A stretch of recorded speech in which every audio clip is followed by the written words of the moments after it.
Boa noite, meus irmãos, boa noite, minhas irmãs. Continuando nosso estudo sobre o livro Céu e Inferno, vamos continuar.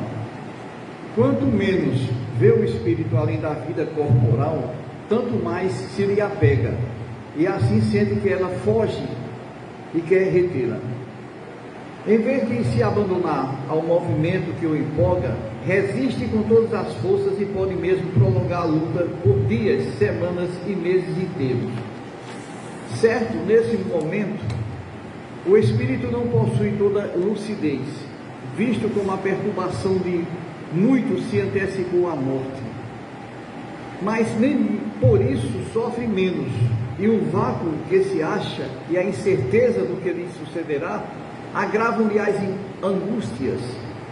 Dá-se por fim à morte, e nem por isso está tudo terminado.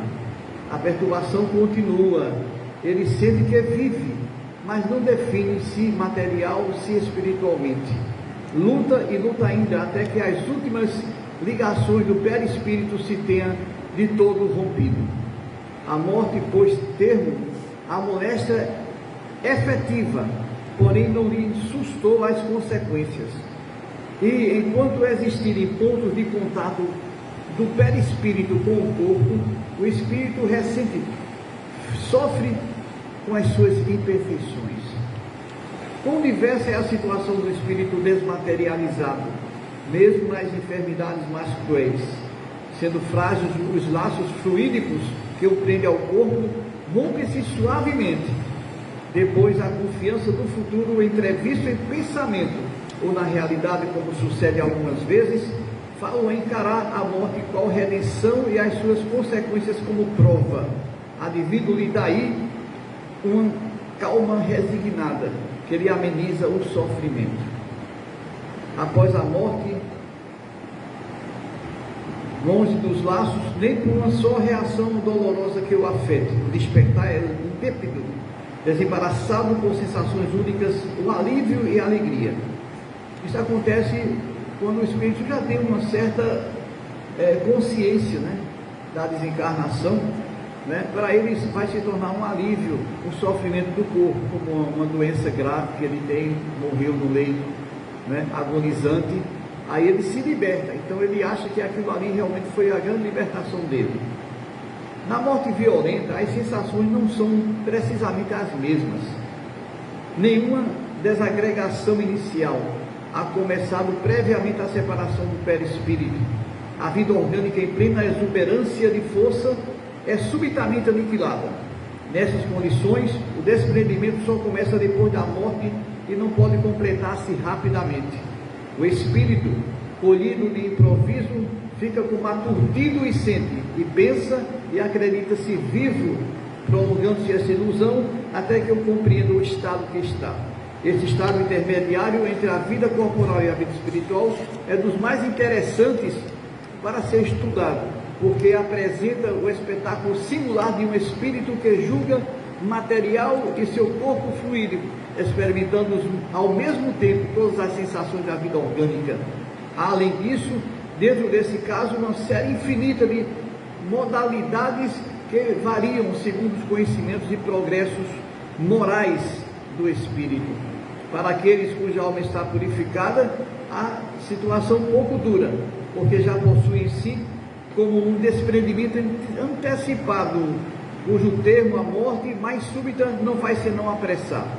Outros há para os quais a situação se prolonga por anos inteiros.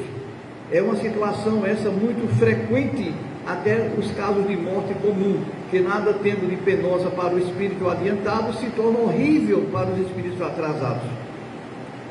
No suicida, principalmente, exerce toda a expectativa. Preso ao corpo por todas as suas fibras, o perispírito faz repercutir na alma todas as sensações daquele com os sofrimentos cruciantes. Nós vimos nessa parte aqui, por exemplo, no acidente que o espírito pula, com o perispírito já, mas só que ele está arraigado ao corpo físico, Ele está, o perispírito arrastado para fora do corpo, mas a ligação do perispírito com o corpo é muito forte. Então, se ele é um espírito atrasado, Então isso aí faz com que ele se sinta vivo e querendo voltar ao corpo, porque ele não dominando aí no estado espiritual, ele se vê apressado para continuar aquela vida orgânica que já não existe mais. Então é isso, porque você pode ver o espírito fora do corpo, mas ele não está desligado do corpo, ele está fora do corpo, mas o perispírito fica totalmente ligado ainda àquela situação do corpo aflitivo já e morrendo, ou até já morto, né? O estado do espírito por ocasião da morte pode ser assim resumido: tanto maior é o sofrimento, quanto mais lento for o desprendimento do perispírito. A presteza desse desprendimento está na razão direta do adiantamento moral do espírito. Para o espírito desmaterializado de consciência pura, a morte é qual um sono breve, isento de agonia, e por despertar é suavíssimo. Para que cada um trabalhe na sua purificação, reprima as mais tendências e domine suas paixões, preciso se faz que abdique das vantagens imediatas em prol do futuro, visto como identificar-se com a vida espiritual, encaminhando para ela todas as aspirações e preferindo a vida terrena. Não basta crer, mas compreender. Devemos considerar essa vida debaixo de um ponto de vista que satisfaça ao mesmo tempo a razão e a lógica, ao bom senso e ao conceito em que temos a grandeza, a bondade e a justiça de Deus. Considerado esse ponto de vista, o Espiritismo, pela fé inabalável que proporciona, é de quantas doutrinas filosóficas que conhecemos, a que exerce mais poderosa influência. O espírita sério não se limita a crer, porque compreende, porque raciocina. A vida futura é uma realidade que se desenrola incessantemente a seus olhos, uma realidade que ele toca e vê, por assim dizer, a cada passo, de modo que a dúvida não pode empolgá-lo ou ter guarida em sua alma. A vida corporal, tão limitada diante da vida espiritual, da verdadeira vida, que lhe importam os incidentes da jornada que se compreende a causa utilidade das virtudes humanas, quando suportadas com resignação.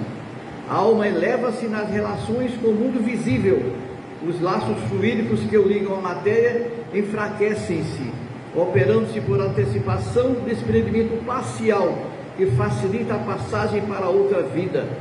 A perturbação consequente à transição pouco perdura, porque uma vez franqueado o passo, para logo se reconhece nada estranhando, antes compreendendo a sua nova situação. Com certeza não é só o Espiritismo que nos assegura tão auspicioso resultado, nem ele tem a pretensão de ser o meio exclusivo a garantir única a salvação das almas. Força é confessar, porém, que pelos conhecimentos que fornece, pelos sentimentos que inspira, como pelas disposições em que se coloca o espírito, fazendo-lhe compreender a necessidade de melhorar-se, facilita enormemente a salvação.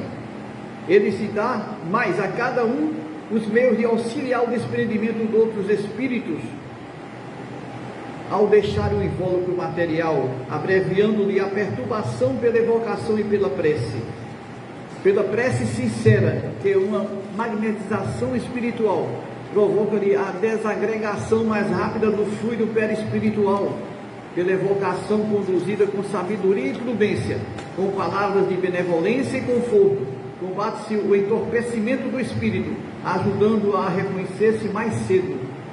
Se é sofredor, incute-se o arrependimento, o único meio de abreviar seus sofrimentos. Os exemplos que vamos transcrever mostram-nos os espíritos nas diferentes fases de felicidade e infelicidade da vida espiritual. Não fomos procurá-los nas personagens mais ou menos ilustres da antiguidade, cuja situação pudera ter mudado consideravelmente depois da existência que lhes conhecemos, e que por isso não oferecem provas suficientes de autenticidade. Ao contrário, tomamos esses exemplos nas circunstâncias mais ordinárias da vida contemporânea, uma vez que assim pode cada uma encontrar mais similitudes e tirar pela comparação as mais proveitosas ilustrações. quanto mais próximo de nós está a existência terrestre dos espíritos, quer pela posição social, quer pelos laços de parentesco ou de meras relações, tanto mais nos interessamos por eles, tornando-se fácil averiguar a identidade. As exposições vulgares são as mais comuns, as de maior número, podendo cada uma praticá-la em todo modo, tornar-se úteis ao passo que as posições excepcionais se comovem menos, porque saem da esfera dos nossos hábitos. Não foram, pois, as sumidades que procuramos, e se nesses exemplos se encontram quaisquer personagens conhecidas, de obscuras se compõe um maior número. Acresce que nomes retumbantes nada adiantariam a instrução que visamos, podendo ainda ferir suscetibilidade. E nós não nos ligamos nem aos curiosos, nem aos amadores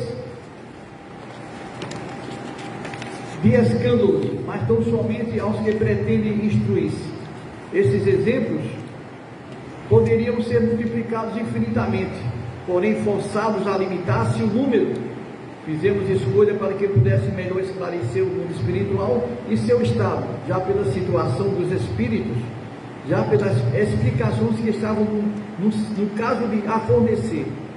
A maior parte desses exemplos está inédita, e apenas alguns poucos foram já publicados na revista Espírita. Desses suprimos supérfluas minúsculas, conservando apenas o essencial a fim de nos propusermos, ajustando-lhe as instruções complementares que poderão dar lugar ulteriormente. Aí encerramos essa parte para voltarmos agora com os espíritos felizes. São as declarações dos espíritos. Boa noite, meus irmãos, e até a próxima. Muito agradecido.